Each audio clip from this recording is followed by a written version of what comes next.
ನಿಮಗೆ NDRF ಅಂದರೆ ಗೊತ್ತಿದೆಯಾ? ಏನು ಬರ್ದಿದೆ ಅಲ್ಲಿ? ಏನು ಬರ್ದಿದೆ? ಮೇಲ್ಗಡೆ ಏನು ಬರ್ದಿದೆ?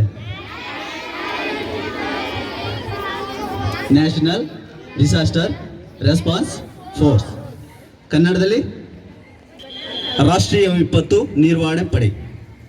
ಅರ್ಥ ಆಯ್ತಾ? ರಾಷ್ಟ್ರೀಯ ವಿಪತ್ತು ನಿರ್ವಹಣೆ ಪಡೆ. ವಿಪತ್ತು, disaster. What is the disaster? ವಿಪತ್ತು ಅಂದ್ರೆ ಏನು? ಯಾರು ಹೇಳ್ತೀರಾ? ಬಾಯ್ಸ್ ಯಾರು ಹೇಳ್ತೀರಾ? ಗರ್ಲ್ಸ್ ಯಾರು ಹೇಳ್ತೀರಾ? ವಿಪತ್ತು, ಅಪಾಯ, ಆಪತ್ತು ಅಂತ ಹೇಳ್ತೀವಿ. ಆಪತ್ತು. ನಾವು ಎರಡು ರೀತಿಯ ವಿಪತ್ತನ್ನು ನೋಡ್ತೀವಿ. ಒಂದು ನೈಸರ್ಗಿಕ ವಿಪತ್ತು, ನ್ಯಾಚುರಲ್ ಡಿಸಾಸ್ಟರ್. ಇನ್ನೊಂದು ಮ್ಯಾನ್ ಮೇಡ್ ಡಿಸಾಸ್ಟರ್, ಮಾನವ ನಿರ್ಮಿತ ವಿಪತ್ತು. ಅರ್ಥ ಆಯ್ತಾ? ಯಾವ್ದು ಹೇಳಿ? ಓಕೆ. ನೈಸರ್ಗಿಕ ವಿಪತ್ತು ಮತ್ತೆ ಮಾನವ ನಿರ್ಮಿತ ವಿಪತ್ತು. ಹಾಗಾದ್ರೆ ನೈಸರ್ಗಿಕ ವಿಪತ್ತು ಹಾಗಾದ್ರೆ ಏನು? ನೈಸರ್ಗಿಕ ವಿಪತ್ತು ಹೇಳಿ. ಓಕೆ ಓಕೆ ಸರಿ. ಅಂದರೆ ಪ್ರಕೃತಿ ದತ್ತವಾಗಿ ಆಗುವಂತಹ ವಿಪತ್ತುಗಳನ್ನು ನಾವು ನೈಸರ್ಗಿಕ ವಿಪತ್ತು ಎಂದು ಕರೆಯುತ್ತೇವೆ. ಉದಾಹರಣೆಗೆ ಭೂಕಂಪ, ಸುನಾಮಿ, ಪ್ರವಾಹ ಮತ್ತೆ ಬರಗಾಲ, ಇವು ನೈಸರ್ಗಿಕ ವಿಪತ್ತುಗಳು. ಅರ್ಥ ಆಯ್ತಾ? ನೆಕ್ಸ್ಟ್ ಮನವ ಎತ್ತಾಗ್ತಾರೆ. ಮತ್ತೆ 55,000ಕ್ಕಿಂತ ಹೆಚ್ಚು ಜನರು ಏನಾಗ್ತಾರೆ? ಇಂಜೋರ್ಡ್ ಆಗ್ತಾರೆ, ಅಂದರೆ ಗಾಯಾಳುಗಳಾಗ್ತಾರೆ. ಮತ್ತೆ 1993ರಲ್ಲಿ ಲಾತೂರ್ನಲ್ಲಿ ಒಂದು ಅರ್ಥ್ಕ್ವೇಕ್ ಬರುತ್ತೆ. ಆ ಅರ್ಥ್ಕ್ವೇಕ್ ಇಂದ ಏನಾಗುತ್ತೆ? 12,000 ಜನರು ಡೆತ್ ಆಗ್ತಾರೆ, 1 ಲಕ್ಷಕ್ಕಿಂತ ಹೆಚ್ಚು ಜನರು ಗಾಯಾಳುಗಳಾಗ್ತಾರೆ. ಮತ್ತೆ 1999ರಲ್ಲಿ ಒಡಿಶಾದಲ್ಲಿ ಸೂಪರ್ ಸೈಕ್ಲೋನ್ ಬರುತ್ತೆ. ಆ ಸೂಪರ್ ಸೈಕ್ಲೋನ್ ಇಂದನೂ ಕೂಡ ಸಾವಿರಾರು ಸಂಖ್ಯೆಯಲ್ಲಿ ಏನಾಗ್ತಾರೆ? ಜನಗಳು ಡೆತ್ ಆಗ್ತಾರೆ. ಮತ್ತೆ 2001ರಲ್ಲಿ ಗುಜರಾತಲ್ಲಿ ಒಂದು ಭೂಕಂಪ ಬರುತ್ತೆ. ಅದರಲ್ಲಿ 30,000ಕ್ಕಿಂತ ಹೆಚ್ಚು ಜನರು ಡೆತ್ ಆಗ್ತಾರೆ, 1,67,000 ಜನರು ಇಂಜೋರ್ಡ್ ಆಗ್ತಾರೆ. ಮತ್ತೆ 3 ಲಕ್ಷಕ್ಕಿಂತ ಹೆಚ್ಚು ಜನರು ಅಲ್ಲಿ ಮನೆಗಳನ್ನ ಕಳ್ಕೊತಾರೆ. 90% ಅಲ್ಲಿರುವಂತಹ ಜಾಗಗಳಲ್ಲಿ ಏನಾಗ್ತದೆ? ಮನೆಗಳು ಕುಸಿಯುತ್ತವೆ. ಮತ್ತೆ 2004ರಲ್ಲಿ ಇಂಡೋನೇಷ್ಯಾದಿಂದ ಒಂದು ಸುನಾಮಿ ಬರುತ್ತೆ. ಆ ಸುನಾಮಿಯಿಂದ 2,37,000 ಜನರು ಇಡೀ 14 ದೇಶದಲ್ಲಿ ಡೆತ್ ಆಗ್ತಾರೆ. ನಮ್ಮ ಭಾರತ ದೇಶದಲ್ಲಿ ನೆರೆ ರಾಜ್ಯಾದ್ಯಂತ ಕೇರಳದಲ್ಲೂ ಕೂಡ 11,000 ಜನರು ಡೆತ್ ಆಗ್ತಾರೆ. ಇದನ್ನೆಲ್ಲ ಗಮನಿಸಿದಂತಹ ನಮ್ಮ ಭಾರತ ಸರ್ಕಾರ ಏನಾದರೂ ವಿಪತ್ತಿನ ಸಂದರ್ಭದಲ್ಲಿ ರಕ್ಷಣೆ ಮಾಡೋದಕ್ಕೆ ಯಾವುದಾದ್ರು ಒಂದು ಪಡೆ ಇರಬೇಕು ಅಂತ ಹೇಳಿ NDRF ಅನ್ನ, ನ್ಯಾಷನಲ್ ಡಿಸಾಸ್ಟರ್ ರೆಸ್ಪಾನ್ಸ್ ಸೆಂಟರ್ ಅನ್ನ 2005 NDMA, national disaster management authority, ಇದರ ಮುಖಾಂತರ NDRF ನ ಕ್ರಿಯೇಟ್ ಮಾಡ್ತಾರೆ, ಒಂದು ಪಡೆಯನ್ನ ರಚನೆ ಮಾಡ್ತಾರೆ. ಇಲ್ಲಿರುವಂತ ನಾವು ನೋಡ್ತಾ ಇದ್ದೀವಿ, ಒಂದು 9 ಜನ 10 ಜನ ಬಂದಿದ್ದೀವಿ. ನಾವೆಲ್ಲರೂ ಕೂಡ ಸೈನಿಕರೇ, ಸರಿನಾ? ಸೈನಿಕರನ್ನೇ ಅವರು ಚಾಯ್ಸ್ ಮಾಡಿಕೊಂಡು ಮತ್ತೆ ಏನು ಮಾಡ್ತಾರೆ? ಅಲ್ಲಿ ಟ್ರೈನಿಂಗ್ ಕೊಡ್ತಾರೆ. ಟ್ರೈನಿಂಗ್ ಸತತವಾಗಿ 6 ತಿಂಗಳಿರುತ್ತೆ.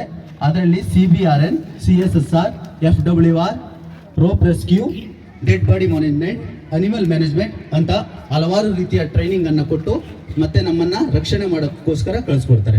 ಅರ್ಥ ಆಯ್ತಾ? ಆ ಟೈಮಲ್ಲಿ 2006ರಲ್ಲಿ 8 ಬೆಟಾಲಿಯನ್ ಇತ್ತು. ಇವಾಗ ನಮ್ಮದು 16 ಬೆಟಾಲಿಯನ್ ಇದೆ NDRF. ಅದರಲ್ಲಿ ನಮ್ಮದು 10ನೇ ಬೆಟಾಲಿಯನು. ನಮ್ಮ 10ನೇ ಬೆಟಾಲಿಯನ್ಗೆ ಬಂದು ಹೆಡ್ ಕ್ವಾರ್ಟರ್ ವಿಜಯವಾಡದಲ್ಲಿದೆ. ವಿಜಯವಾಡದ ಒಂದು ಕಂಪನಿ ನಮ್ಮ ಬೆಂಗಳೂರಲ್ಲಿದೆ. ಆಲ್ ಕರ್ನಾಟಕದಲ್ಲಿ ಯಾವುದೇ ಜಾಗದಲ್ಲೂ ಡಿಸಾಸ್ಟರ್ ಏನಾದರೂ ಆದರೆ, ಆಪತ್ತು ಆದರೆ ಇಮಿಡಿಯೇಟ್ ಆಗಿ ನಮ್ಮ ಬೆಂಗಳೂರು ಟೀಮಿಂದ ನಮ್ಮನ್ನ ಕಳಿಸ್ಕೊಡ್ತಾರೆ. ಅರ್ಥ ಆಯ್ತಾ? NDRF ಏನಕ್ಕೆ ರಚನೆ ಆಯಿತು ಅಂತ ಎಲ್ಲರಿಗೂ ಅರ್ಥ ಆಯ್ತಾ? ಸರಿ, ಓಕೆ. ಮಾನವನ ದೇಹದಲ್ಲಿ, ಒಬ್ಬ ಆರೋಗ್ಯವಂತ ಮಾನವನ ದೇಹದಲ್ಲಿ ಎಷ್ಟು ಬ್ಲಡ್ ಇರುತ್ತೆ ಗೊತ್ತಿದ್ಯಾ? ರಕ್ತ ಎಷ್ಟಿರುತ್ತೆ? ಯಾರು ಹೇಳ್ತೀರಾ? ಎಷ್ಟು ಲೀಟರ್ ಇರುತ್ತೆ ರಕ್ತ? ಕಣೋ, ರಕ್ತ 65 ಲೀಟ್ರು. 5ರಿಂದ ವೆರಿ ಗುಡ್. ಕ್ಲಾಪ್ಸ್ ಹಾಕೊಳ್ಳಿ. 5ರಿಂದ 6 ಲೀಟರ್ ಮಾತ್ರ ಮಾನವನ ದೇಹದಲ್ಲಿ ಆರೋಗ್ಯವಂತ ವ್ಯಕ್ತಿಯಲ್ಲಿ ಬ್ಲಡ್ ಇರುತ್ತೆ. ಇನ್ ಕೇಸ್ ಏನಾದರೂ ಬ್ಲಡ್ ಲಾಸ್ ಆದರೆ ಏನಾಗುತ್ತೆ? ಸ್ಪಾಟ್ ಔಟ್ ಆಗುತ್ತೆ. ಓಕೆ, ನೆಕ್ಸ್ಟ್ ಏನಾಗುತ್ತೆ? ಹಾರ್ಟ್ ಅಟ್ಯಾಕ್ ಆಗುತ್ತೆ. ನೆಕ್ಸ್ಟ್ ಅವರು ಕೋಮಾಗ ಹೋಗ್ಬೋದು ಅಲ್ವಾ, ಅವರು ಡೆತ್ ಆಗ್ಬೋದು, ಹಾರ್ಟ್ ಅಟ್ಯಾಕ್ ಆಗ್ಬೋದು. ಹಾಗಾಗಿ ನಾವು ಏನು ಮಾಡಬೇಕು? ಮೊದಲಿಗೆ ಪ್ರಥಮ ಚಿಕಿತ್ಸೆ ಫಸ್ಟ್ ಏಡನ್ನು ಮಾಡುವ ವಿಧಾನವನ್ನು ಕಲ್ತ್ಕೋಬೇಕು. ಇನ್ ಕೇಸ್ ಎಲ್ಲಾದರೂ ಹೋಗ್ತಾ ಇರ್ತೀವಿ, ಅಚಾನಕ್ ಯಾವ್ದಾದ್ರು ಬೈಕ್ ಆಕ್ಸಿಡೆಂಟ್ ಆಯಿತು, ಆ ವ್ಯಕ್ತಿಗೆ ಬ್ಲಡ್ ಬರ್ತಾ ಇದೆ, ಇಲ್ಲಾಂದರೆ ನೀವು ಇಲ್ಲಿ ಆಟದ ಮೈದಾನದಲ್ಲಿ ಆಟ ಆಡ್ತಾ ಇರ್ತೀರಾ, ಆ ಸಂದರ್ಭದಲ್ಲೂ ಕೂಡ ನಿಮಗೆ ಗಾಯ ಆಗ್ಬೋದು, ಬ್ಲಡ್ ಜಾಸ್ತಿ ಬರ್ತಾ ಇರ್ಬೋದು. ನೀವೇನಾದರೂ ಆ ಬ್ಲಡ್ನ ಕಂಟ್ರೋಲ್ ಮಾಡೋಕ್ಕಾಗಲಿಲ್ಲ ಅಂತಂದರೆ ಆ ವ್ಯಕ್ತಿಗೆ ಗಂಭೀರವಾದ ಸ್ಥಿತಿಯನ್ನು ಅನುಭವಿಸ್ಬೇಕಾಗುತ್ತೆ. ಆದ್ದರಿಂದ ಏನು ಮಾಡಬೇಕು ಅಂದರೆ ಆ ಬ್ಲಡ್ನ ಏನು ಮಾಡಬೇಕು? ನಾವು ಇಮಿಡಿಯೇಟಾಗಿ ಕಂಟ್ರೋಲ್ ಮಾಡಬೇಕು. ಆ ಕಂಟ್ರೋಲ್ ಮಾಡಿಕೊಳ್ಳುವ ವಿಧಾನವನ್ನು ನಾನು ನಿಮಗೆ ತಿಳಿಸ್ತೀನಿ. ಅರ್ಥ ಆಯ್ತಾ? ನಿಮ್ಮ ಕಮೀರ್ ನೀನು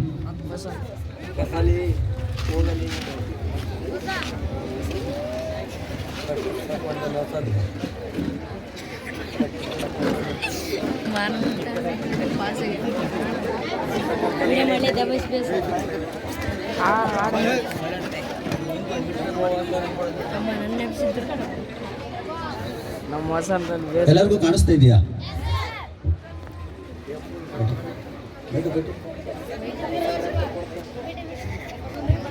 ಈ ವ್ಯಕ್ತಿ ಯಾವುದೋ ಆಟದ ಮೈದಾನದಲ್ಲಿ ಆಟ ಆಡ್ತಾ ಇರ್ಬೋದು, ಇಲ್ಲಾಂದ್ರೆ ಸೈಕಲ್ ಹೊಡಿತಾ ಇರ್ಬೋದು, ಇಲ್ಲ ಬೈಕಲ್ಲಿ ಹೋಗ್ತಾ ಇರ್ಬೋದು. ಇನ್ ಕೇಸ್ ಏನಾಗುತ್ತೆ, ಈ ವ್ಯಕ್ತಿಗೆ ಕೈಯಿನಲ್ಲಿ ತುಂಬಾ ಬ್ಲಡ್ ಬರ್ತಾ ಇದೆ. ಬ್ಲಡ್ ಬರುವಂತಹ ಸಂದರ್ಭದಲ್ಲಿ ಏನ್ ಮಾಡಬೇಕು ಅಂದ್ರೆ, ಎಲ್ಲಿ ಅವ್ರಿಗೆ ಬ್ಲಡ್ ಬರ್ತಾ ಇದೆ, ಅಲ್ಲಿಗೆ ಏನ್ ಮಾಡಬೇಕು? ಮೊದಲಿಗೆ ನಿಮ್ಮ ಮನೆಯಲ್ಲಿ ಇಲ್ಲಾಂದ್ರೆ ನಿಮ್ಮ ಹತ್ರ ಇರೋ ಮಾಡಬೇಕು. ತುಂಬಾ ಬುದ್ಧಿವಂತರಿದ್ದೀರಾ ನೀವು, ವೆರಿ ಗುಡ್.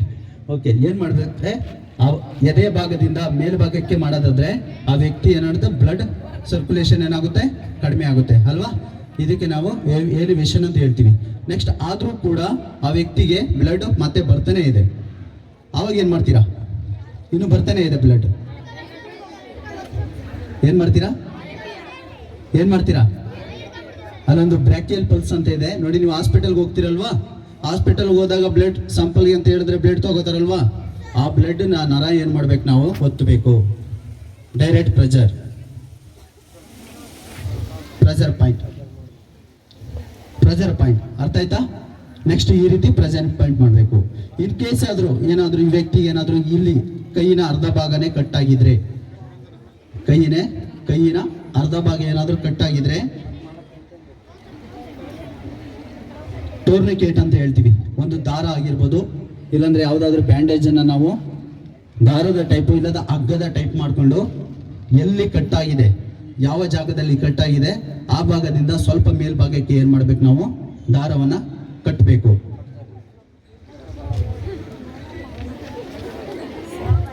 ಕಟ್ಟಿ ನಂತರ ಪೆನ್ಸಿಲ್ ಆಗಿರ್ಬೋದು, ಪೆನ್ ಆಗಿರ್ಬೋದು, ಇಲ್ಲಾಂದ್ರೆ ಯಾವ್ದಾದ್ರು ಕಟ್ಟಿಗೆ ಆಗಿರ್ಬೋದು, ಇಲ್ಲಾಂದ್ರೆ ಯಾವ್ದಾದ್ರು ಮರದ ತುಂಡುಗಳಾಗಿರ್ಬೋದು, ಅದನ್ನ ಏನ್ ಮಾಡ್ಬೇಕು? ಕಟ್ಟಿರುವಂತಹ ಜಾಗದಲ್ಲಿ ಆ ರೀತಿ ಮಾಡಿ ಟೈಟ್ ಮತ್ತೆ ಲೂಸು ಎರಡೂ ಪ್ರಕ್ರಿಯೆಯನ್ನ ಏಕಕಾಲದಲ್ಲಿ ಮಾಡಬೇಕು. ಅರ್ಥ ಆಯ್ತಾ?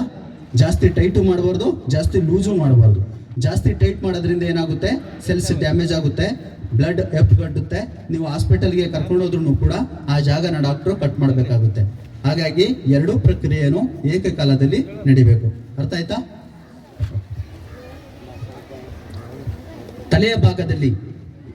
ತಲೆಯ ಭಾಗದಲ್ಲಿ ಏನಾದರೂ ಗಂಭೀರವಾದ ಚೋಟಾಗಿದ್ರೆ, ಇಲ್ಲಾಂದ್ರೆ ಗಾಯ ಆಗಿದ್ರೆ, ಬ್ಲಡ್ ಬರ್ತಾ ಇದ್ರೆ ಯಾವ ರೀತಿ ಫಸ್ಟ್ ಏಡ್ ಮಾಡಬೇಕು ಅಂತ ಹೇಳಿ. ಮತ್ತೆ ಕಣ್ಣಿನ ಭಾಗದಲ್ಲಿ ಏನಾದರೂ ಕಣ್ಣಿನ ಭಾಗದಲ್ಲೂ ಕೂಡ ಏನಾದರೂ ತೊಂದರೆ ಆಗಿದ್ರೆ ಯಾವ ರೀತಿ ಬ್ಯಾಂಡೇಜಿಂಗ್ ಮಾಡಬೇಕು ಅಂತ ನೋಡಿ. ಇವರಿಗೆ ತಲೆಯಲ್ಲಿ ಪೆಟ್ಟು ಬಿದ್ದಿದೆ, ಬ್ಲಡ್ ಬರ್ತಾ ಇರುತ್ತೆ, ನೀವು ಏನು ಮಾಡಬೇಕು? ಸ್ವಲ್ಪ ಕಟ್ ಮಾಡಬೇಕು. ಯಾವ ಜಾಗದಲ್ಲಿ ಬ್ಲಡ್ ಬರ್ತಾ ಇದೆ,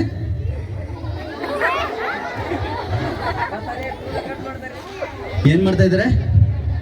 ಕೂದಲನ್ನ ಕಟ್ ಮಾಡ್ತಾ ಇದ್ದಾರೆ. ಆ ಜಾಗದಲ್ಲಿ ಯಾವ ಜಾಗದಲ್ಲಿ ಬ್ಲಡ್ ಬರ್ತಾ ಇದೆ ಆ ಜಾಗದಲ್ಲಿ ಕೂದಲನ್ನ ಕಟ್ ಮಾಡಿ ಮತ್ತೆ ಸ್ವಚ್ಛವಾಗಿರುವ ಯಾವ್ದಾದ್ರು ಬಟ್ಟೆ ಆಗಿರ್ಬೋದು, ಕಾಟನ್ ಆಗಿರ್ಬೋದು, ಆ ಗಾಯದ ಮೇಲೆ ಏನು ಮಾಡಬೇಕು? ಇಡಬೇಕು. ನೆಕ್ಸ್ಟ್ ಟ್ರಯಾಂಗಲ್ ಬ್ಯಾಂಡೇಜ್ ಅಂತ ಹೇಳ್ತೀವಿ ಅದನ್ನ ನಾವೇನು ಮಾಡಬೇಕು? ಸೈಲೆಂಟ್. ಯಾರು ನಗ್ತೀರೋ ಅವ್ರು ಕರ್ಕೊಬರ್ತೀನಿ ನೆಕ್ಸ್ಟ್. ಮತ್ತೆ ಟ್ರೈಯಾಂಗಲ್ ಬ್ಯಾಂಡೇಜ್ ಅಂತ ಇರುತ್ತೆ. ಈ ರೀತಿ ತಲೆಯ ಭಾಗವನ್ನ ನಾವೇನ್ ಮಾಡಬೇಕು, ಕಟ್ಟಬೇಕು. ಮನೆಯಲ್ಲಿ ಟವಲ್ಗಳು ಇರ್ಬೋದು, ಲುಂಗಿ ಇರ್ಬೋದು, ಇಲ್ಲ ಸ್ಯಾರಿ ಇರ್ಬೋದು, ಅದನ್ನ ಏನ್ ಮಾಡಬೇಕು, ಟ್ರೈಯಾಂಗಲ್ ರೀತಿ ಕಟ್ಕೊಂಡು ಈ ರೀತಿ ಬ್ಯಾಂಡೇಜಿಂಗ್ ಮಾಡಬೇಕು.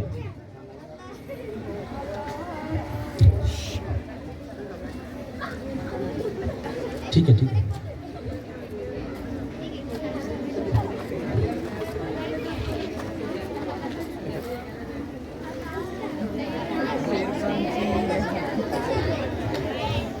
ನಿಮಗೊಂದು ಕ್ವಶನ್ ಕೇಳ್ತೀನಿ. ತಲೆಯ ವ್ಯಕ್ತಿಗೆ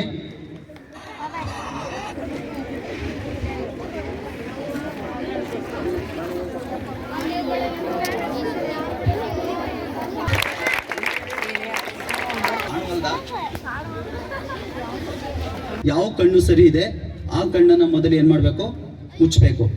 ಏನಕ್ಕೆ ಮುಚ್ಚಬೇಕು? ಯಾವ ಕಣ್ಣು ಸರಿ ಇದೆ ಆ ಕಣ್ಣನ್ನ ನಾವು ಮೊದಲು ಮುಚ್ಚಬೇಕು. ಯಾಕೆ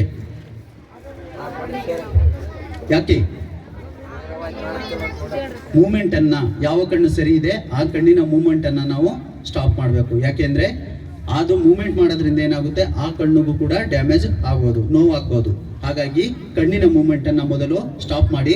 ನೆಕ್ಸ್ಟ್, ನಿಮ್ಮ ಹತ್ರ ಇರೋ ಯಾವ್ದಾದ್ರು ಬಟ್ಟೆ ಆಗಿರ್ಬೋದು, ಇಲ್ಲಾಂದ್ರೆ ಕಾಟನ್ ಆಗಿರ್ಬೋದು, ಬಟ್ಟೆನ ಏನ್ ಮಾಡ್ಬೇಕು, ನೀರಲ್ಲಿ ತೇವಗೊಳಿಸಿ ನೀರನ್ನ ತೆಗೆದು ಮತ್ತೆ ಯಾವ್ದಾದ್ರು ಕಪ್ಪು, ಪ್ಲಾಸ್ಟಿಕ್ ಕಪ್ ಆಗಿರ್ಬೋದು, ಟೀ ಕಪ್ ಆಗಿರ್ಬೋದು, ಕಪ್ಪನ್ನ ನೀವು ಕಪ್ಪಿನ ಒಳಗಡೆ ಹಾಕಿ ಮತ್ತೆ ಡ್ಯಾಮೇಜ್ ಆಗಿರುವ ಕಣ್ಣನ್ನ ಏನ್ ಮಾಡಬೇಕು, ನಿಧಾನವಾಗಿ ಕಣ್ಣಿನ ಹತ್ರನೇ ತಗೊಂಡೋಗಿ ಸೇರಿಸ್ಬೇಕು. ನೋಡಿ,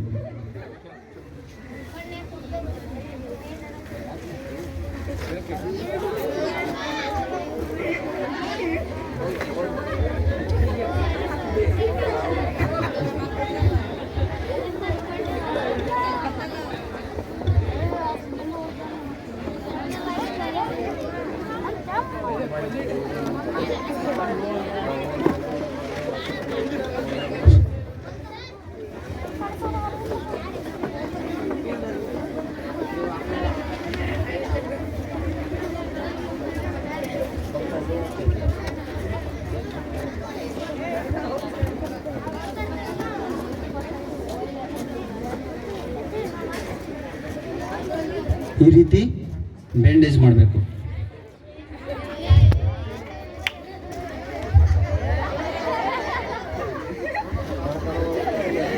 ಬ್ಯಾಂಡೇಜ್ ಮಾಡಿ ಏನ್ ಮಾಡಬೇಕು, ನಿಮ್ಗೊಂದು ಕಣ್ಣಿಲ್ಲ ವೈದ್ಯರು ನೀವು ಅಂತ ಹೇಳ್ಬೇಕಾ? ಯಾವುದೇ ಕಾರಣಕ್ಕೂ ಆ ವ್ಯಕ್ತಿಗೆ ಆ ರೀತಿ ಹೇಳ್ಬಾರ್ದು. ಧೈರ್ಯ ಹೇಳ್ಬೇಕು, ಏನಾಗಿಲ್ಲ, ಹಾಸ್ಪಿಟಲ್ ಹತ್ರ ಇದೆ, ಕರ್ಕೊಂಡು ಹೋಗ್ತೀವಿ, ಸರಿ ಆಗ್ತೀರಾ ಅಂತ ಹೇಳ್ಬೇಕು. ಅರ್ಥ ಆಯ್ತಾ? ಇನ್ ಕೇಸ್ ಏನಾದ್ರೂ ಯಾವ್ದಾದ್ರು ವಸ್ತು ಹೊಟ್ಟೆಯ ಭಾಗಕ್ಕಾಗಿರ್ಬೋದು, ಬೆನ್ನಿನ ಭಾಗಕ್ಕಾಗಿರ್ಬೋದು, ಇಲ್ಲ ಕೈಗಾಗಿರ್ಬೋದು, ಇಲ್ಲ ಕಾಲಿಗಾಗಿರ್ಬೋದು, ಏನಾದ್ರೂ ಯಾವ್ದಾದ್ರು ವಸ್ತು ಏನಾದ್ರೂ ಚುಚ್ಕೊಂಡಿದ್ರೆ ಏನ್ ಮಾಡ್ತೀರಾ ನೀವು? ಎಷ್ಟು ಜನ ತೆಗಿತೀರಾ? ಈಗ ಯಾರಾದ್ರೂ ಒಬ್ರು ಚಾಕು ಹಾಕಿರ್ತಾರೆ ಹೊಟ್ಟೆಗೆ, ಆ ಸಂದರ್ಭದಲ್ಲಿ ನೀವು ಹೋಗಿ ಏನ್ ಮಾಡ್ತೀರಾ? ಎಷ್ಟು ಜನ ತೆಗಿತೀರಾ? ಗರ್ಲ್ಸ್, ನೀವು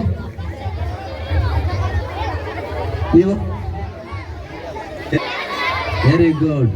ಆ ಚುಚ್ಚಿರುವ ವಸ್ತುವನ್ನ ನೀವೇನಾದ್ರೂ ತೆಗೆಯೋದಾದ್ರೆ ಏನಾಗುತ್ತೆ, ರಕ್ತಸ್ರಾವ ಅನ್ನೋದು ಏನಾಗುತ್ತೆ, ಜಾಸ್ತಿ ಆಗುತ್ತೆ. ಅವಾಗ ಕಂಟ್ರೋಲ್ ಮಾಡಕ್ಕೆ ಆಗಲ್ಲ.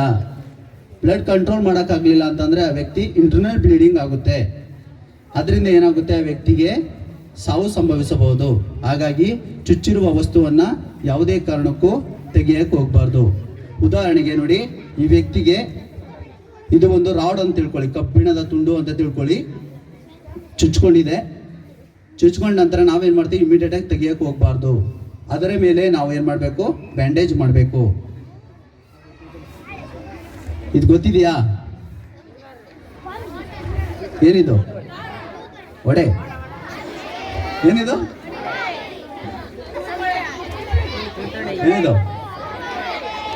ಇದು ಒಡೆ ಅಲ್ಲ. ಕೊಡ ಎತ್ಕೊಂಡು ಹೋಗೋಕ್ಕೆ ಮುಂಚೆ ಯೂಸ್ ಮಾಡ್ತಿದ್ರು ಸಿಂಬಿ. ಆ ಸಿಂಬಿನೇ ಇದು ತುಂಬಾ ಸ್ಮಾಲ್ ಸೈಜಲ್ಲಿ ಇದೆ. ಅರ್ಥ ಆಯ್ತಾ? ಈ ಟೈಪಲ್ಲಿ ಬಟ್ಟೆಯನ್ನ ನಾವು ಏನ್ ಮಾಡ್ಬೇಕು, ರೌಂಡ್ ಮಾಡ್ಕೊಂಡು ಚುಚ್ಚಿರುವ ವಸ್ತುವಿನ ಮೇಲೆ ಏನ್ ಮಾಡ್ಬೇಕು, ಇಡಬೇಕು.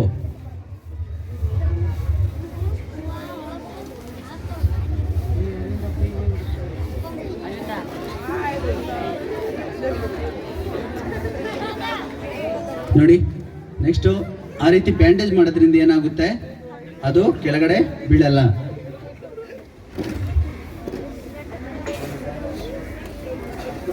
ऐसे हाथ निकाल.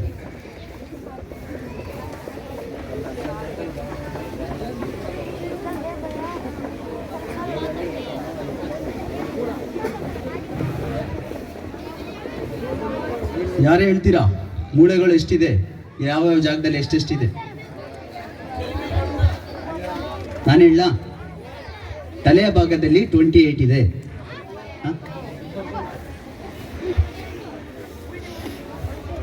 ಎಷ್ಟಿದೆ ತಲೆಯ ಭಾಗದಲ್ಲಿ? 28. ಮತ್ತೆ ಇಲ್ಲಿ ಟ್ರ್ಯಾಕಿಯಾ, ಗಂಟಲ್ ಅಂತ ಹೇಳ್ತೀವಲ್ಲ, ಇಲ್ಲಿಂದ ಹಿಡಿದು ಹೊಟ್ಟೆಯ ಭಾಗ ಮತ್ತೆ ಬೆನ್ನಿನ ಮೂಳೆ, ಬ್ಯಾಕ್ ಡಿಸ್ಕ್ ಅಂತ ಹೇಳ್ತೀವಿ ಲಾಸ್ಟ್, ಅಲ್ಲಿವರೆಗೂ ಎಷ್ಟಿದೆ? 52 ಇದೆ. ಎಷ್ಟಿದೆ? 28 52 ಎಷ್ಟಾಯ್ತು?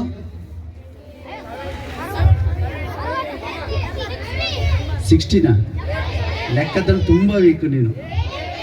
80 ಅಲ್ವಾ? ನೆಕ್ಸ್ಟು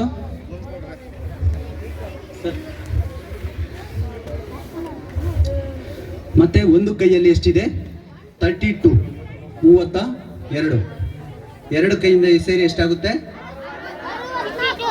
ಮತ್ತೆ ಕಾಲಲ್ಲಿ, ಒಂದು ಕಾಲಲ್ಲಿ 31 ಇದೆ, ಎರಡು ಕಾಲಿಂದ 62 64 126 ಪ್ಲಸ್ 80 ಎಷ್ಟಾಯ್ತು? ಸರಿ ಆಯ್ತಾ? 206 ಆಯ್ತಾ?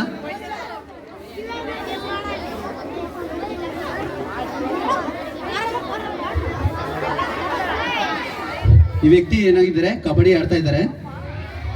ಕಬಡ್ಡಿ ಆಡುವ ಸಂದರ್ಭದಲ್ಲಿ ಏನಾಗಿದೆ, ಇವರಿಗೆ ಕೈ ಮುರಿದೋಗಿದೆ, ಇಲ್ಲ ಕಾಲು ಮುರಿದೋಗಿದೆ. ಆವಾಗ ಯಾವ ರೀತಿ ಬ್ಯಾಂಡೇಜ್ ಮಾಡಬೇಕು ಅಂತ ನಾವೇನು ಮಾಡಬೇಕು, ಅವ್ರ ನೋವು ಕಂಟ್ರೋಲ್ ಆಗಬೇಕು ಅಂದರೆ ಫಸ್ಟ್ ಏನು ಮಾಡಬೇಕು, ಅವರ ಮೂವ್ಮೆಂಟನ್ನು ನಾವೇನು ಮಾಡಬೇಕು, ಸ್ಟಾಪ್ ಮಾಡಬೇಕು.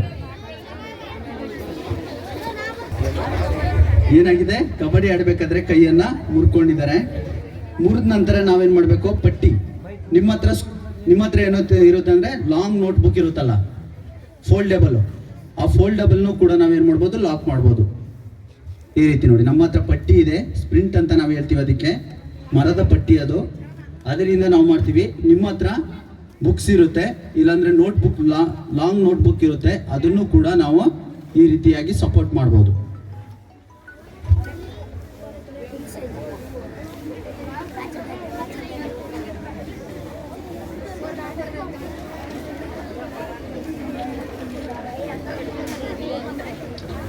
ಒಂದು ಕೈಯಲ್ಲಿ ಎಷ್ಟಿದೆ ಮೂಳೆ? ಮರ್ತ್ಕೊಂಡ್ರಲ್ಲ? ಎಷ್ಟಿದೆ? 32. ತಲೆಯಲ್ಲಿ ಎಷ್ಟಿದೆ? ಹೊಟ್ಟೆ ಮತ್ತು ಬೆನ್ನಿನ ಭಾಗದಲ್ಲಿ 50. ಕಾಲಲ್ಲಿ?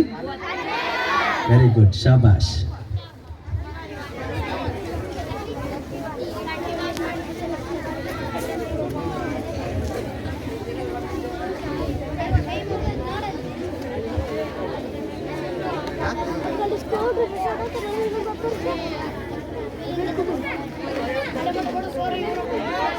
ಮತ್ತೆ ಏನು ಮಾಡಬೇಕು, ಯಾವುದಾದ್ರೂ ಬಟ್ಟೆ ಆಗಿರ್ಬೋದು, ಇಲ್ಲಾಂದರೆ ಟ್ರೈಯಾಂಗಲ್ ಬ್ಯಾಂಡೇಜ್ ಆಗಿರ್ಬೋದು, ನಾವೇನು ಮಾಡಬೇಕು, ಸಪೋರ್ಟ್ ಮಾಡಬೇಕು.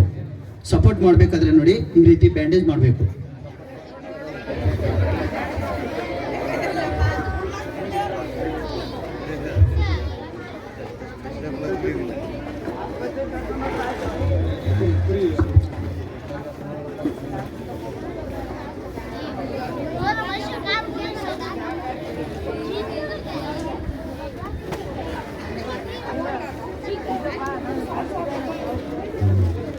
बस बस नीचे कर बस.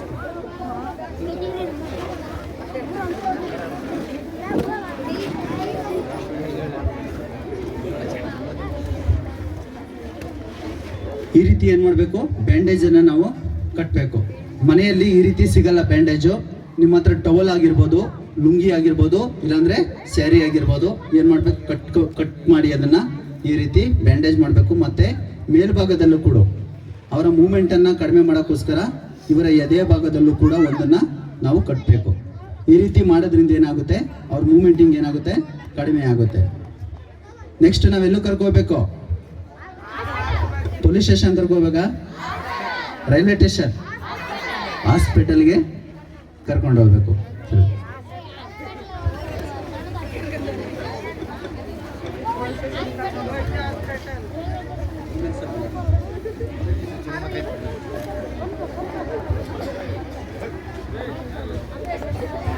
ಪೆಟ್ಟು ಬಿದ್ದಿದೆ, ನಾವು ಹೇಳ್ಕೊಡಲ್ಲ ಅವ್ರು ಯಾವ ರೀತಿ ಬ್ಯಾಂಡೇಜ್ ಮಾಡ್ತಾರೆ ಅಂತ. ಅವ್ರು ನೀವೇನಾದ್ರೂ ನಿಮ್ಗೆ ಕೇಳ್ತೀನಿ, ಇವಾಗ ಯಾರು ಇಲ್ಲಿ ಗಮನ ಕೊಡಲ್ಲ ಅವ್ರ ಮೇಲ್ಗಡೆ ಕರಿತೀನಿ, ನಾವು ಏನು ಮಾಡಿಸಿರ್ತೀನಿ ಅದನ್ನ ಮತ್ತೆ ಪ್ರಾಕ್ಟೀಸ್ ಮಾಡಿಸ್ತೀನಿ. ನಿಮ್ಗೆ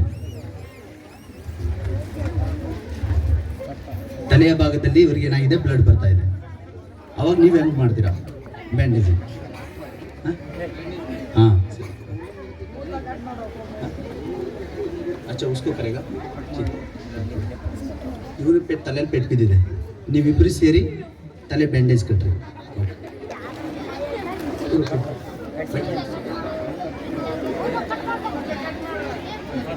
ಏನ್ ಮಾಡ್ತಾ ಇದ್ದಾರೆ ಅವರು?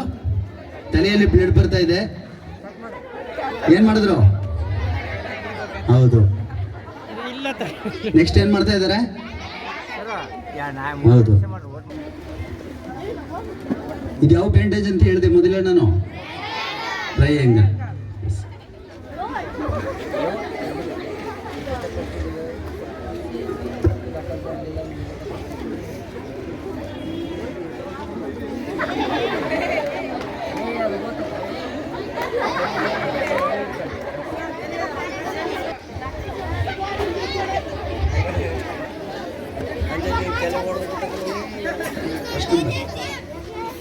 ಫಸ್ಟ್ ನಂಬರ್ ಇದರಲ್ಲಿ ಪೆಟ್ಟು ಬಿದ್ದೈತೆ,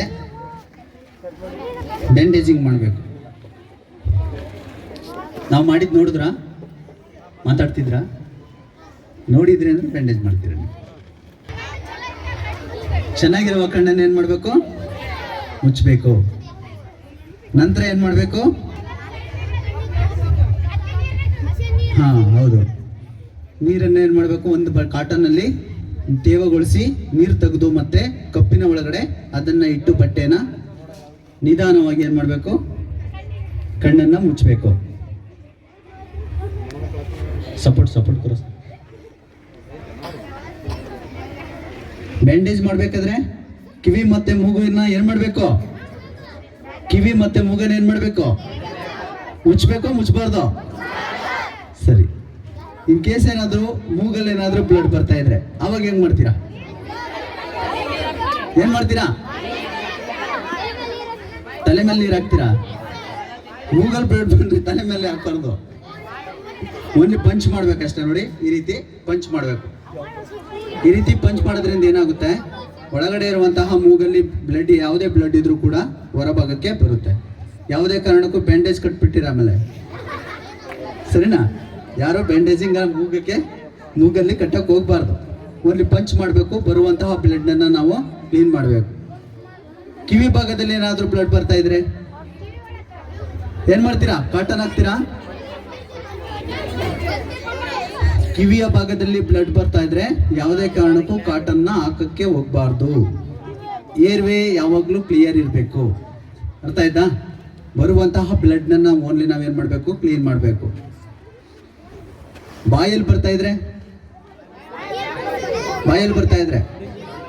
ನೀರು ಕುಡಿಸ್ತೀರಾ?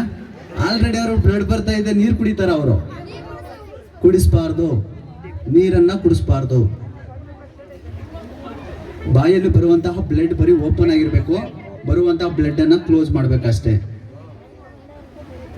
ಬ್ಯಾಂಡೇಜ್ ಕಟ್ಬಾರ್ದು, ಓಪನ್ ಇರಬೇಕು.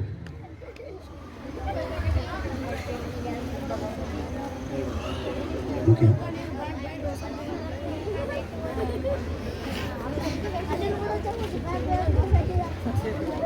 ನೆಕ್ಸ್ಟ್ ವಿಷಯ, ಹೃದಯಾಘಾತ ಆದ ಸಂದರ್ಭದಲ್ಲಿ, ಹಾರ್ಟ್ ಅಟ್ಯಾಕ್ ಆದಂತಹ ಸಂದರ್ಭದಲ್ಲಿ ಆ ವ್ಯಕ್ತಿಯನ್ನ ನಾವು ಯಾವ ರೀತಿ ಬದುಕಿಸಬಹುದು ಅಂತ.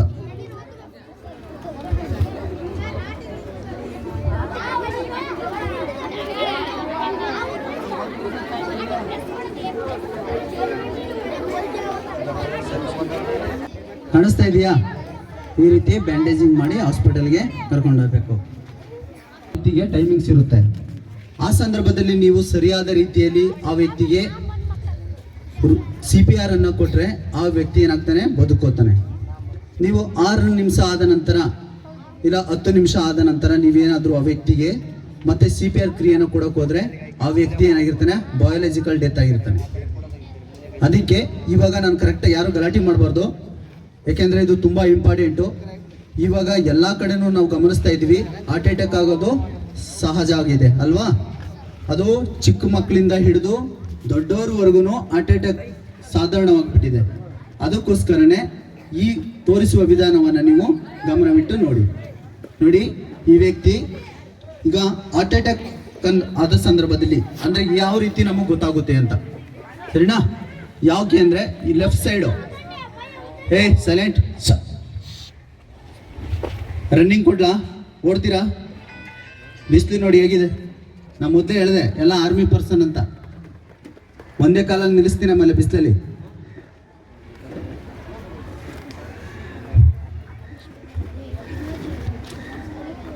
ಹಾರ್ಟ್ ಅಟ್ಯಾಕ್ ಆಗೋದು ಹೇಗೆ ಅಂತ ಅಂದರೆ, ಯಾವಾಗ ತಲೆಯ ಭಾಗಕ್ಕೆ ಬ್ಲಡ್ ಸರ್ಕ್ಯುಲೇಷನ್, ಬ್ಲಡ್ ಸಂಚಾರ ಯಾವಾಗ ಕಡಿಮೆ ಆಗುತ್ತೆ ಆವಾಗ ಆ ವ್ಯಕ್ತಿಗೆ ಹೃದಯಾಘಾತ, ಹಾರ್ಟ್ ಅಟ್ಯಾಕ್ ಸಂಭವಿಸುತ್ತೆ.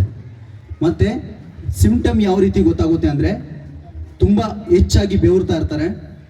ಮತ್ತು ಎರಡದ ಕಡೆ ಏನಾಗುತ್ತೆ, ಲೆಫ್ಟ್ ಸೈಡ್ ತುಂಬ ಪೇನ್ ಆಗುತ್ತೆ, ಬ್ಯಾಕ್ ಸೈಡ್.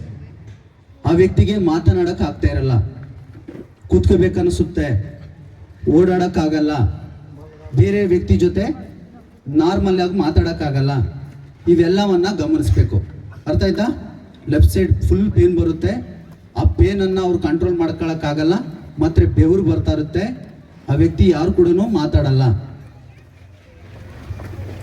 ಮತ್ತೆ ಏನಾಗ್ತದೆ, ಕೊಲೆಸ್ಟ್ರಾಲ್ ಇರುವಂತಹ ವಸ್ತುಗಳನ್ನು ಹೆಚ್ಚಾಗಿ ನಾವು ಯಾವುದೇ ಕಾರಣಕ್ಕೂ ಉಪಯೋಗಿಸೋಕ್ಕೆ ಹೋಗಬಾರ್ದು. ಅರ್ಥ ಆಯ್ತಾ? ಹೆಚ್ಚಾಗಿ ನಾವು ಹಸಿ ತರಕಾರಿಗಳು ಮತ್ತು ಹಣ್ಣು ಹಂಪಲಗಳನ್ನು ನಾವು ಸೇವನೆ ಮಾಡಬೇಕು. ಒಂದು ಆರೋಗ್ಯವಂತನ ಬ್ಲಡ್ ಹಾರ್ಟ್ 24 ಗಂಟೆಗೆ 1 ಲಕ್ಷ ಒಳ್ಳೆ ಗಾಳಿಯನ್ನು ಸೇವನೆ ಮಾಡಬೇಕು. ಸರಿನಾ? ನೆಕ್ಸ್ಟ್ ನೋಡಿ, ಈ ವ್ಯಕ್ತಿ ಏನಾಗಿದೆ, ಇದ್ದಕ್ಕಿದ್ದಂಗೆ ಈ ವ್ಯಕ್ತಿ ಏನಾಗಿದ್ದಾನೆ, ರಸ್ತೆಯಲ್ಲಿ ಬರ್ತಾ ಇರ್ತಾನೆ. ರಸ್ತೆಯಲ್ಲಿ ಬಂದಾಗ ಜ್ಞಾನ ತಪ್ಪಿ ಏನಾಗ್ತಾನೆ, ಆ ವ್ಯಕ್ತಿ ಕೆಳಗಡೆ ಬೀಳ್ತಾನೆ. ಆ ಸಂದರ್ಭದಲ್ಲಿ ನಾವು ಫಸ್ಟ್ ಏಡರ್ ಯಾವ ರೀತಿಯಲ್ಲಿ ಹೋಗಬೇಕು, ಇಲ್ಲಾಂದ್ರೆ ನೀವುಗಳು ಈಗ ಆಟ ಆಡ್ತಾ ಇರ್ತಾರೆ, ಯಾವುದಾದ್ರು ಒಂದು ಹುಡುಗ ಆಡ್ತಾ ಇರ್ತಾನೆ, ಇದ್ದಕ್ಕಿದ್ದಂಗೆ ಕೆಳಗಡೆ ಬೀಳ್ಬೋದು. ಇಲ್ಲ ಸ್ಕೂಲ್ ಹೋಗುವ ಸಂದರ್ಭದಲ್ಲಿ ಏನಾದ್ರು ತೊಂದರೆ ಆಗ್ಬೋದು, ಇಲ್ಲಾಂದ್ರೆ ಯಾವುದಾದ್ರು ವಯಸ್ಸಾದ ಒಬ್ಬ ಅಜ್ಜನಾದ್ರೂ ಬೀಳ್ಬೋದು, ಅಜ್ಜಿ ಬೀಳ್ಬೋದು. ಆ ಸಂದರ್ಭದಲ್ಲಿ ಮೊದಲಿಗೆ ನಾವು ಆ ವ್ಯಕ್ತಿಯ ಸಮೀಪ ಹೋಗಿ ಕೂತ್ಕೋಬೇಕು. ಸಮೀಪ ಹೋಗಿ ಕೂತ್ಕೊಂಡು ಭುಜದ ಭಾಗವನ್ನು ಜೋರಾಗಿ ತಟ್ಟಬೇಕು. ಆರ್ ಯು ಓಕೆ ಅಂತ ಕೇಳ್ತಾ ಇದ್ದಾರೆ. ನಾವು ಕನ್ನಡದಲ್ಲಿ ಏನಾಯ್ತು ನಿಮ್ಗೆ ಅಂತ ಹೇಳಿ ಭುಜದ ಭಾಗವನ್ನ ನಾವು ಪುಷ್ ಮಾಡಬೇಕು. ಈ ಮೇಲ್ಭಾಗವನ್ನ ನಾವೇನ್ ಮಾಡಬೇಕು, ಪ್ರೆಸ್ ಮಾಡಬೇಕು. ಆ ಪ್ರೆಸ್ ಮಾಡೋದ್ರಿಂದ ಏನಾಗುತ್ತೆ, ಪೇನ್ ಆಗುತ್ತೆ, ನೋವಾಗುತ್ತೆ. ಆ ವ್ಯಕ್ತಿ ಏನಾದ್ರೂ ಮೈಂಡ್ ಅಂದ್ರೆ ಪಲ್ಸ್ ಪ್ರೆಸೆಂಟ್ ಇದ್ರೆ ಆ ವ್ಯಕ್ತಿ ಏನಾಗ್ತಾನೆ, ನೋವಾಗ್ತಾ ಇದೆ ಅಂತ ಹೇಳ್ತಾರೆ, ರೆಸ್ಪಾನ್ಸ್ ಮಾಡ್ತಾರೆ. ಇಲ್ಲನ್ನ ಕೈನ ಯಾವುದಾದ್ರೂ ಬೆರಳನ್ನ ಅಲ್ಲಾಡಿಸ್ಬೋದು, ಕಾಲಿನ 2 ಬೆರಳು ಯಾವುದಾದ್ರೂ ಬೆರಳನ್ನ ಅಲ್ಲಾಡಿಸ್ಬೋದು, ಇಲ್ಲ ಕಣ್ಣನ್ನ ಓಪನ್ ಮಾಡ್ಬೋದು ಅಲ್ವಾ. ಆ ವ್ಯಕ್ತಿ ಏನಾದ್ರೂ ರೆಸ್ಪಾನ್ಸ್ ಇದ್ರೆ, ಆದ್ರೂ ಕೂಡ ವ್ಯಕ್ತಿ ಏನ್ ಮಾಡ್ತಾ ಇದ್ದಾರೆ, ಯಾವುದೇ ರೀತಿ ರೆಸ್ಪಾನ್ಸ್ ಮಾಡ್ತಾ ಇಲ್ಲ. ನಂತರ ನಾವೇನ್ ಮಾಡ್ಬೇಕಾಗುತ್ತೆ, ಚೆಕ್ EMS ಅಂದ್ರೆ ಎಮರ್ಜೆನ್ಸಿ ಮೆಡಿಕಲ್ ಸರ್ವಿಸ್ಗೆ ಇಮಿಡಿಯೇಟ್ ಆಗಿ ನಾವು ಕಾಲ್ ಮಾಡಬೇಕು. ಎಮರ್ಜೆನ್ಸಿ ಮೆಡಿಕಲ್ ಸರ್ವಿಸ್ ನಂಬರ್ ಗೊತ್ತಿದೆಯಾ? 108 ಮತ್ತೆ 112 102 ಇಂಥ ಎಮರ್ಜೆನ್ಸಿ ನಂಬರ್ಗಳಿಗೆ ಏನು ಮಾಡ್ಬೇಕು, ನಾವು ಕಾಲ್ ಮಾಡಬೇಕು. ಸ್ಕೂಲ್ ನೋಡಿ, ಇಲ್ಲಿ ಒಂದು ಸ್ಕೂಲ್ ಸಮೀಪ ಇರುವಂತಹ ಕಾಂಪೌಂಡ್ನಲ್ಲಿ ಒಬ್ಬ ವ್ಯಕ್ತಿ ಏನಾಗಿದ್ದಾನೆ, ಜ್ಞಾನ ತಪ್ಪಿ ಬಿದ್ದೋಗಿದ್ದಾನೆ. ಆ ವ್ಯಕ್ತಿಗೆ ಹೆಲ್ಪನ್ನ ನಾವು ಮಾಡ್ತಾ ಇದ್ದೀವಿ. ನೀವು ಇದೇ ಭಾಗ ಅಂದರೆ ಏನಾದರೂ ಗಂಟಲಿನಲ್ಲಿ ಏನಾದರೂ ಆ ವ್ಯಕ್ತಿ ನುಂಗಿರ್ಬೋದಾ, ಇಲ್ಲಾಂದ್ರೆ ಯಾವುದಾದ್ರೂ ವಸ್ತು ಒಳಗಡೆ ಇರ್ಬೋದಾ, ಇಲ್ಲಾಂದ್ರೆ ನಾಲಿಗೆ ಏನಾಗುತ್ತೆ, ಕೆಲವೊಂದ್ಸರಿ ಬಿಡಿಸು ಬರುತ್ತೆ ಒಬ್ಬೊಬ್ಬರಿಗೆ, ಗೊತ್ತಾ? ಆ ಬಂದು ಒಂದು ಸಂದರ್ಭದಲ್ಲಿ ಏನಾಗುತ್ತೆ ಅಂತ ಅಂದ್ರೆ ನಾಲಿಗೆ ಏನಾಗುತ್ತೆ, ಫೋಲ್ಡ್ ಆಗುತ್ತೆ. ಅದೇನಾದ್ರೂ ನಾಲಿಗೆ ಮತ್ತೆ ಏನಾದ್ರೂ ಫೋಲ್ಡ್ ಆದ್ರೆ ಉಸಿರಾಡುವ ಕ್ರಿಯೆ ಅವರಿಗೆ ಕಷ್ಟ ಆಗುತ್ತೆ, ಏರ್ವೇ ಬ್ಲಾಕ್ ಆಗುತ್ತೆ. ಆದ್ರೂ ಅವ್ರಿಗೂ ಕೂಡ ಹಾರ್ಟ್ ಅಟ್ಯಾಕ್ ಆಗುವಂತಹ ಚಾನ್ಸಸ್ ಇರುತ್ತೆ. ಹಾಗಾಗಿ ಏನ್ ಮಾಡಬೇಕು, ತಲೆಯ ಭಾಗಕ್ಕೆ ಹೋಗಿ ಬಾಯಿನಲ್ಲಿ ಏನಾದ್ರೂ ನುಂಗಿದ್ರೆ ಆ ವಸ್ತುವನ್ನ ಹೊರಗಡೆ ತೆಗಿಬೇಕು, ಏರ್ವೇ ಕ್ಲಿಯರ್ ಮಾಡಬೇಕು. ನೆಕ್ಸ್ಟ್ LLF ಮೆಥಡ್ ಅಂತ ಹೇಳ್ತೀವಿ, ಲುಕ್, ಲಿಸನ್, ಫೀಲ್. ಅಂದ್ರೆ ಕಿವಿಯಿಂದ ನಮ್ಮ ತ್ವಚೆ, ಕೆನ್ನೆಯನ್ನು ನಾವು ಟಚ್ ಮಾಡಬೇಕು. ಅವ್ರು ಏನಾದರೂ ಉಸಿರಾಡ್ತಾ ಇದ್ರೆ ನಮಗೆ ಏನ ಬರುತ್ತೆ, ಮೂಗಿಂದ ಬಿಸಿ ಗಾಳಿ ಬರುತ್ತೆ. ಮತ್ತು ಹೊಟ್ಟೆಯ ಭಾಗವನ್ನು ನಾವು ಅಬ್ಸರ್ವ್ ಮಾಡಬೇಕು. ಹೊಟ್ಟೆಯ ಭಾಗವನ್ನು ಅಬ್ಸರ್ವ್ ಮಾಡಿದ್ರೆ ಏನಾಗುತ್ತೆ, ಉಸಿರಾಡ್ತಾ ಇದ್ರೆ ಏನಾಗುತ್ತೆ, ಹೊಟ್ಟೆಯ ಭಾಗ ಮೇಲಕ್ಕೆ ಬರುತ್ತೆ, ಮೇಲೆ ಮತ್ತು ಕೆಳಗೆ ಬರುತ್ತೆ. ಆದರೂ ಕೂಡ ಯಾವುದೇ ರೀತಿ ರೆಸ್ಪಾನ್ಸ್ ಮಾಡ್ತಾ ಇಲ್ಲ. ನಂತರ ನಾವೇನು ಮಾಡಬೇಕು, ಅವ್ರಿಗೆ CPR ಕೊಡಬೇಕು. CPR ಕೊಡುವ ವಿಧಾನಕ್ಕಿಂತ ಮುಂಚೆ ಅವರ ಹಾರ್ಟ್ ಲೊಕೇಶನ್ನು ಎಲ್ಲಿದೆ ಅನ್ನೋದು ನಾವು ಫೈಂಡ್ ಔಟ್ ಮಾಡ್ಕೋಬೇಕು. ಅರ್ಥ ಆಯ್ತಾ? ಹಾರ್ಟ್ ಪೊಸಿಷನ್ ಎಲ್ಲಿದೆ ಅನ್ನೋದ್ರಿಗೆ ಬಾಡಿಯಲ್ಲಿ ಇದು ಟ್ರ್ಯಾಕಿಯಾ, ನೆಕ್ಸ್ಟು ಇಲ್ಲಿ ಬರೋವಂಥದ್ದು ಸ್ಟರ್ನಮ್, ನೆಕ್ಸ್ಟ್ ಸ್ಟರ್ನಮ್ ಲಾಸ್ಟ್ ಮೂಳೆ ಇದೆಯಲ್ಲ ಅದು ಜೋಪರ್ಡ್ ಪ್ರೊಸೆಸ್ ಅಂತ ಹೇಳ್ತೀವಿ. ಜೋಪರ್ಡ್ ಪ್ರೊಸೆಸ್ ಅಂತ ಹೇಳ್ತೀವಿ. ಅಲ್ಲಿ ಕಾಣಿಸ್ತಾ ಇದೆ ನೋಡಿ, ಅವ್ರು ತೋರಿಸ್ತಾ ಇದ್ದಾರೆ. ಜೋಪರ್ಡ್ ಪ್ರೊಸೆಸ್ ಅಂತ ಹೇಳ್ತೀವಿ. ಅದನ್ನು ಮೊದಲು ನಾವು ಐಡೆಂಟಿಫೈ ಮಾಡ್ಕೋಬೇಕು. ಐಡೆಂಟಿಫೈ ಮಾಡಿ ನೆಕ್ಸ್ಟ್ ನಾವು ಏನು ಮಾಡಬೇಕು, ಐಡೆಂಟಿಫೈ ಮಾಡಿದ ನಂತರ 2 ಫಿಂಗರ್ನ ನಾವೇನು ಮಾಡಬೇಕು, 2 ಫಿಂಗರ್ನ ಅದರ ಪಕ್ಕ ಇಡಬೇಕು. 2 ಫಿಂಗರ್ನ ಅದರ ಪಕ್ಕ ಇಟ್ಟು ನಮ್ಮ ಮಾಸ್ಟರ್ ಹ್ಯಾಂಡ್ ಯಾವುದು, ರೈಟ್ ಯೂಸ್ ಮಾಡಿದ್ರೆ ರೈಟ್, ಲೆಫ್ಟ್ ಯೂಸ್ ಮಾಡಿದ್ರೆ ಲೆಫ್ಟ್, ಅದನ್ನು ನಾವು ಎದೆಯ ಭಾಗದ ಮೇಲೆ ಏನು ಮಾಡಬೇಕು, ಇಡಬೇಕು. ಎದೆಯ ಭಾಗದ ಮೇಲೆ ಇಟ್ಟ ನಂತರ ಇವರ ಬಾಡಿ, ಯಾರು CPR ಕೊಡ್ತಾರೆ ಅವರ ಬಾಡಿ ಫುಲ್ ವೆಯ್ಟ್ ಏನಿರಬೇಕು, ಅವರ ಚೆಸ್ಟ್ ಮೇಲೆ ಇರಬೇಕು. ಅವರು ಪುಷ್ ಮಾಡುವಂತಹ ವಿಧಾನದಲ್ಲಿ ಸುಮಾರು 4 ರಿಂದ 5 ಸೆಂಟಿಮೀಟರ್ ಏನಾಗಬೇಕು, ಡೀಪ್ ಆಗಬೇಕು. ಅವ್ರು ಪುಷ್ ಮಾಡ್ತಾರಲ್ಲ ಹಿಂಗೆ, ಅದೇನಾಗಬೇಕು, 4 ರಿಂದ 5 ಸೆಂಟಿಮೀಟರ್ ಡೀಪ್ ಆಗಬೇಕು. ನೋಡಿ, ಪೂರ್ತಿ ಇವರ ವಜನ ಏನಿದೆ ಅವರ ಎದೆ ಮೇಲಿದೆ. ನೆಕ್ಸ್ಟ್ ನಾವೇನು ಮಾಡಬೇಕು, 30 ಬಾರಿ ಏನು ಮಾಡಬೇಕು, ಪುಷ್ ಮಾಡಬೇಕು. 30 ಬಾರಿ ಪುಷ್ ಮಾಡಬೇಕು. ಬರೋ ಸರ್, 1 2 3 4 5 6 7 8 9 10 11 12 13 14 15 29 1 ಅಂದರೆ 30 ಹೇಳ್ಬಾರ್ದು, 29 1 ಅಂತ ಹೇಳ್ಬೇಕು. 29 1 ಅಂತಂದ್ರೆ 1 ಸೈಕಲ್ ಆಗಿದೆ ಅಂತ ಅರ್ಥ, 1 ಸರಿ ನಾನು ಮಾಡಿದ್ದೀನಿ ಅಂತ. ನೆಕ್ಸ್ಟ್ ಏನು ಮಾಡಬೇಕು, ಆ ವ್ಯಕ್ತಿಯ ತಲೆ ಭಾಗವನ್ನ ಮೇಲೆ ಎತ್ತಬೇಕು. ತಲೆ ಭಾಗವನ್ನ ಮೇಲೆ ಎತ್ತು 2 ಸರಿ ಉಸಿರು ಕೊಡಬೇಕು. ಈ ರೀತಿ ಆ ವ್ಯಕ್ತಿಗೆ ಏನು ಮಾಡಬೇಕು, 2 ಸರಿ ಕೃತಕ ಉಸಿರಾಟ ಕೊಡಬೇಕು. ನೆಕ್ಸ್ಟ್ ನಾವೇನು ಮಾಡಬೇಕು, ಮತ್ತೆ ಪಲ್ಸ್ನ ಚೆಕ್ ಮಾಡಬೇಕು. ಆ ವ್ಯಕ್ತಿಯ ಪಲ್ಸ್ನ ಚೆಕ್ ಮಾಡಬೇಕು. ಪಲ್ಸ್ ಏನಾದರೂ ಆಬ್ಸೆಂಟ್ ಇದ್ರೆ ಮತ್ತೆ ನಾವು CPR ಪ್ರಕ್ರಿಯೆನ ಮುಂದುವರಿಸಬೇಕು. ಅರ್ಥ ಆಯ್ತಾ? ಇದು ಅರ್ಥ ಆಯ್ತಾ? CPR ಕೊಡಬೇಕಾದ್ರೆ ಏನು ಮಾಡಬೇಕು, ಆ ಮೂಗನ್ನ ಯಾವ ವ್ಯಕ್ತಿಗೆ ಮಲಗಿರ್ತಾರೆ, ಯಾವ ವ್ಯಕ್ತಿಗೆ ನಾವು CPR ಕೊಡ್ತಾ ಇದ್ವಿ, ಆ ವ್ಯಕ್ತಿಯ ಮೂಗನ್ನು ಮೊದಲು ನಾವು ಗಟ್ಟಿಯಾಗಿ ಹಿಡ್ಕೋಬೇಕು.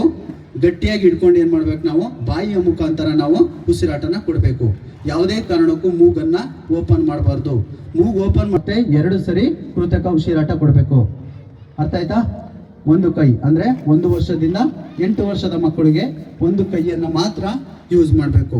2 ಸರಿ ಕೃತಕ ಉಸಿರಾಟ. ಮತ್ತೆ ಪಲ್ಸ್ ಚೆಕ್ ಮಾಡಬೇಕು. ಪಲ್ಸ್ ಆಬ್ಸೆಂಟ್ ಇದ್ರೆ ಮತ್ತೆ ನಾವು CPR ಪ್ರಕ್ರಿಯೆನ ಮುಂದುವರಿಸಬೇಕು. ಅರ್ಥ ಆಯ್ತಾ? ಕೈ ಹತ್ರ ನಾವು ಏನು ಮಾಡಬೇಕು, ಆ ಮಗುವನ್ನು ಇಸ್ಕೋಬೇಕು.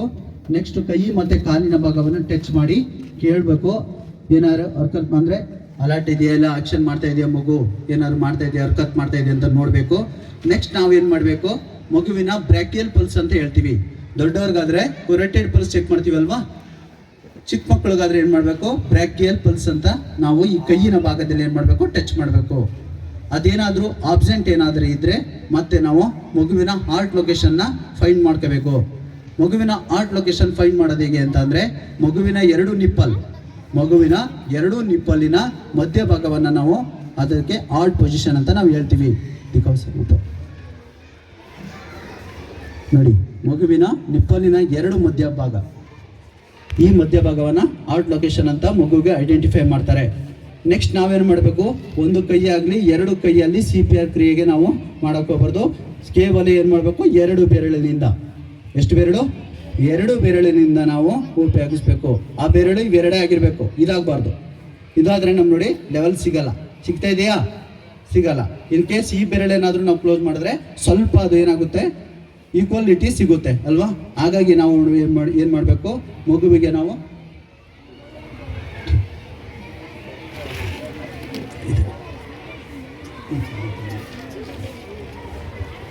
ನೋಡಿ ಎಷ್ಟು ಸಾರಿ ಪುಷ್ ಮಾಡಬೇಕು, 30 ಸಾರಿ ಪುಷ್ ಮಾಡಬೇಕು. 30 ಸಾರಿ ಪುಷ್ ಮಾಡಬೇಕು. 29 1 ಅಂತ ಹೇಳಬೇಕು. ಅಂದರೆ 29 ಆದ ಮೇಲೆ 29 ಆದ ಮೇಲೆ 1 ಅಂತ ಹೇಳಬೇಕು. ಅಂದರೆ ಸೈಕಲ್ ಅದು. ಇದೇ ಪ್ರಕ್ರಿಯೆ ಎಷ್ಟಿರಬೇಕು ಅಂದರೆ ನಾವು ಕೊಡುವಂಥ ಸ್ಪೀಡು ನೋಡಿ. ಈಗ ನಾವು ಒಂದು ಮೋಟ್ರ್ ಸೈಕಲಲ್ಲಿ ಹೋಗ್ಬೇಕಾದ್ರೆ 100 ಸ್ಪೀಡಲ್ಲಿ ಹೋಗ್ತೀವಲ್ವಾ, 100 ಸ್ಪೀಡಲ್ಲಿ ಹೋಗ್ಬೇಕಾದ್ರೆ ಎಷ್ಟು ಫೋರ್ಸಾಗಿ ನಮಗೆ ಗಾಳಿ ಬರುತ್ತೆ. ಮೋಟ್ರ್ ಸೈಕಲಲ್ಲಿ ಹೋಗ್ಬೇಕಾದ್ರೆ 120 ಸ್ಪೀಡಲ್ಲಿ ಹೋದರೆ ಎಷ್ಟು ಫೋರ್ಸಾಗಿ ನಮಗೆ ಗಾಳಿ ಬರುತ್ತೆ. ಅದೇ ಫೋರ್ಸಲ್ಲಿ ನಾವು ಇವ್ರಿಗೆ ಏನು ಮಾಡಬೇಕು, CPR ಕೊಡಬೇಕು, ಪುಷ್ ಮಾಡಬೇಕು ಅಷ್ಟು ಫಾಸ್ಟಾಗಿ. 1 ನಿಮಿಷದಲ್ಲಿ 3ರಿಂದ 4 ಸೈಕಲ್ ಕಂಪ್ಲೀಟ್ ಆಗಬೇಕು. ಅಂದರೆ 29-1, 29-2, 29-3 ಅಂತ ಸೈಕಲ್ ಅದೇನಾಗಬೇಕು 1 ನಿಮಿಷ. ಬಟ್ ಚಿಕ್ಕ ಮಕ್ಳಿಗಾದ್ರೆ ಈ ರೀತಿ 2 ಸರಿ ನಾವು ಕೊಡಬೇಕು. ಜೋರಾಗಿ ನಾವು ಉಸಿರಾಟವನ್ನು ಕೊಡಬಾರ್ದು. ಅರ್ಥ ಆಯ್ತಾ ನಿಮಗೆಲ್ಲ? ಅರ್ಥ ಆಯ್ತಾ ನಿಮಗೆ? ಪ್ರಾಟ್ಸ್ ಅಂತ ನಾವು ಹೇಳ್ತೀವಿ. ಗಂಟಲಿನಲ್ಲಿ ನೋಡಿ ಈ ವ್ಯಕ್ತಿಗೆ ಏನಾಗಿದೆ, ದಿಕ್ಕಾದು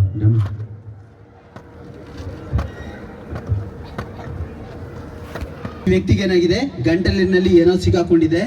ಇನ್ನೊಬ್ಬ ವ್ಯಕ್ತಿ ಏನ್ ಮಾಡ್ತಾನೆ, ಬಂದು ಚೆಕ್ ಕೇಳಬೇಕು, ಆರ್ ಯು ಚೋಕಿಂಗ್ ಅಂತ ಕೇಳ್ತಾ ಇದ್ದಾರೆ. ಅಂದ್ರೆ ಏನಾದ್ರು ಸಿಕ್ಕಾಕೊಂಡಿದೆಯಾ ನಿಮ್ಮ ಗಂಟಲಿಗೆ ಅಂತ. ಆ ವ್ಯಕ್ತಿ ಮಾತಾಡಕ್ಕೆ ಆಗ್ತಾ ಇಲ್ಲ.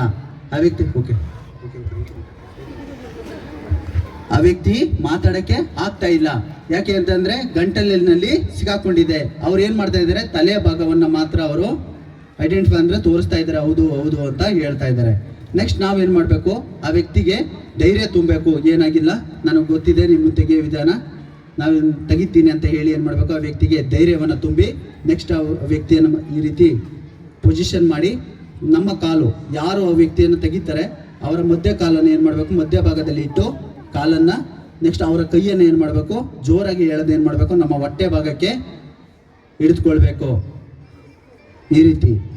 ನೆಕ್ಸ್ಟ್ ಏನು ಮಾಡಬೇಕು, ನಮ್ಮ ಮಾಸ್ಟರ್ ಹ್ಯಾಂಡ್ ಯಾವುದಿದೆ ಅದನ್ನು ಫಿಂಗರ್ನ ಈ ರೀತಿ ಕ್ಲೋಸ್ ಮಾಡಬೇಕು. ಈ ರೀತಿ ಕ್ಲೋಸ್ ಮಾಡಬಾರ್ದು. ಈ ಒಳಭಾಗಕ್ಕೆ ಆ ವ್ಯಕ್ತಿಯನ್ನು ಏನು ಮಾಡಬೇಕು, ಕ್ಲೋಸ್ ಮಾಡಿ ಮತ್ತೊಂದು ಕೈಯಿಂದ ಇಟ್ಕೊಂಡು ಇನ್ವರ್ಡ್ ಅಪ್ವರ್ಡ್ ಅಂದರೆ ಒಳಭಾಗ ಮತ್ತು ಹೊರಭಾಗ ಎರಡನ್ನೂ ಕೂಡ ನಾವು ಏನು ಮಾಡಬೇಕು, ಪುಷ್ ಮಾಡಬೇಕು ಜೋರಾಗಿ. ಈ ಕ್ರಿಯೆನ ನೀವು 5 ಸರಿ ಮಾಡಿದ್ರೆ ಆ ವ್ಯಕ್ತಿ ಒಳಗಡೆ ಏನೇ ತಿಂದಿದ್ರು ಕೂಡ ಹೊರಗಡೆ ಬರುತ್ತೆ. ಇವ್ರು ಏನಾದರೂ ಜೋರಾಗಿ ಗೊತ್ತಿದ್ರೆ ಏನಾಗುತ್ತೆ ಗೊತ್ತಾ, ಇಲ್ಲೇ ವಾಮಿಟಿಂಗ್ ಮಾಡ್ತಾರೆ. ಸರಿನಾ? ಯಾವುದೇ ಕಾರಣಕ್ಕೂ ನೀವು ಪ್ರಯತ್ನ ಪಡಕ್ಕೆ ಹೋಗಬೇಡಿ. ಇನ್ ಕೇಸ್ ಯಾರಿಗ ವ್ಯಕ್ತಿಗೆ ಏನಾದರೂ ಗಂಟಲಲ್ಲಿ ಏನಾದರೂ ಸಿಕ್ಕಾಕೊಂಡಿದ್ರೆ ಆ ಸಂದರ್ಭದಲ್ಲಿ ಈ ವಿಧಾನನ ಅನುಸರಿಸಿ 100% ಇದು ರಿಸಲ್ಟ್ ಕೊಡುತ್ತೆ. ಸರಿನಾ? ಯಾರು ಪ್ರಯತ್ನವನ್ನು ಪ್ರಾಕ್ಟೀಸ್ ಅವ್ರು ಸರಿ ಹೇಳ್ಕೊಟ್ಟಿದ್ದಾರೆ, ಆಗುತ್ತಾ ಇಲ್ವಾ ಅಂತ ಪ್ರಯತ್ನ ಪಡಕ್ಕೆ ಹೋಗ್ಬೇಡಿ ಯಾರು. ಅರ್ಥ ಆಯ್ತಾ? ನೆಕ್ಸ್ಟ್ ಏನಾದರೂ ಚಿಕ್ಕ ಮಕ್ಕಳು ಏನಾದರೂ ಈ ನೋಡಿ ಆಗಿರ್ಬೋದು, ಇಲ್ಲ ಚಾಕ್ಲೇಟ್ಗಳಾಗಿರ್ಬೋದು, ಆ ವಸ್ತುಗಳನ್ನ ಏನು ಮಾಡ್ತವೆ ಮಕ್ಕಳು ಒಳಗಡೆ ಹಾಕೊಬಿಡ್ತವೆ. ಹಾಕತ್ತಿದ್ದಂಗ್ಲೇ ಆಕ್ಸಿಜನ್ ಲೆವೆಲ್ ಕಡಿಮೆ ಆಗುತ್ತೆ, ಉಸಿರಾಟುವ ಕ್ರಿಯೆ ಅವ್ರಿಗೆ ಕಷ್ಟ ಆಗ್ಬೋದು ಮಗುಗೆ. ನೆಕ್ಸ್ಟ್ ನಾವೇನು ಮಾಡಬೇಕು, ಆ ಸಂದರ್ಭ ಮುಂಚೆ ಅಲ್ಲ ಹಾಸ್ಪಿಟಲಲ್ಲಿ ಏನು ಮಾಡ್ತಿದ್ರು, ಸೀದಾ ಈ ರೀತಿ ಮೇಲಕ್ಕೆ ಈ ರೀತಿ ಮಗುವನ್ನೇ ಮೇಕೆ ಉಲ್ಟಾ ಮಾಡಿ ಏನು ಮಾಡ್ತಿದ್ರು, ಬೆನ್ನಿನ ಭಾಗಕ್ಕೆ ತಲೆಯ ಭಾಗಕ್ಕೆ ಏನು ಮಾಡ್ತಿದ್ರು, ಜೋರಾಗಿ ಹೊಡಿತಿದ್ರು.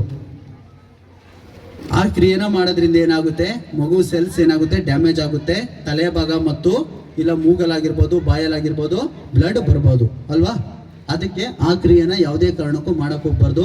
ಮೊದಲು ಏನು ಮಾಡಬೇಕು, ಆ ಮಗುವಿನ ಬಾಯಿ ಮತ್ತು ಮೂಗನ್ನು ಏನು ಮಾಡಬೇಕು, ವಿ ಶೇಪಲ್ಲಿ ಕೈಯನ್ನು ಈ ರೀತಿ ಏರ್ವೆಯನ್ನು ಓಪನ್ ಮಾಡ್ಕೋಬೇಕು. ಮೂಗು ಮತ್ತು ಬಾಯಿಯನ್ನು ಏರ್ವೆನ ಓಪನ್ ಮಾಡಿ ನೆಕ್ಸ್ಟು ನಿಮ್ಮ ಮನೆಯಲ್ಲಿರುವಂತಹ ಟೇಬಲ್ ಆಗಿರ್ಬೋದು, ಚೇರ್ ಆಗಿರ್ಬೋದು, ಯಾವುದಾದ್ರೂ ಎತ್ತರವಾದ ಜಾಗ ಇರ್ಬೋದು, ಆ ಜಾಗದ ಮೇಲೆ ಕುತ್ಕೊಂಡು 45 ಡಿಗ್ರಿಯಲ್ಲಿ ಆ್ಯಂಗಲಲ್ಲಿ 45 ಆ್ಯಂಗಲಲ್ಲಿ ಆ ಮಗುವನ್ನು ಮಲಗಿಸಿ ಏನು ಮಾಡಬೇಕು, ಬೆನ್ನಿನ ಭಾಗದ ಮೇಲೆ ಏನು ಮಾಡಬೇಕು, ಜೋರಾಗಿ ಪುಷ್ ಮಾಡಬೇಕು ಈ ರೀತಿ ನೋಡಿ. ಈ ರೀತಿ 5 ಸರಿ ಪುಷ್ ಮಾಡಿದ್ರೆ ಆ ಮಗು ಏನೇ ತಿಂದಿದ್ರು ಕೂಡ ಹೊರಗಡೆ ಬರುತ್ತೆ. ನೆಕ್ಸ್ಟ್ ಗಮನಿಸ್ಬೇಕು, ಆ ಮಗು ವಾಮಿಟಿಂಗ್ ಮಾಡಿರುತ್ತೆ. ಮಗು ವಾಮಿಟಿಂಗ್ ಮಾಡಿದಾಗ ತಿಂದಿರುವಂತಹ ವಸ್ತು ಹೊರಗಡೆ ಬಂದಿದೆಯಾ ಇಲ್ವೋ ಅಂತ ನೋಡಿ ಚೆಕ್ ಮಾಡಬೇಕು. ಹೊರಗಡೆ ಬಂದಿದ್ರೆ ಮಗುವನ್ನು ಮತ್ತೆ ನಾವು ಮಲಗಿಸ್ಬೇಕು. ಅರ್ಥ ಆಯ್ತಾ?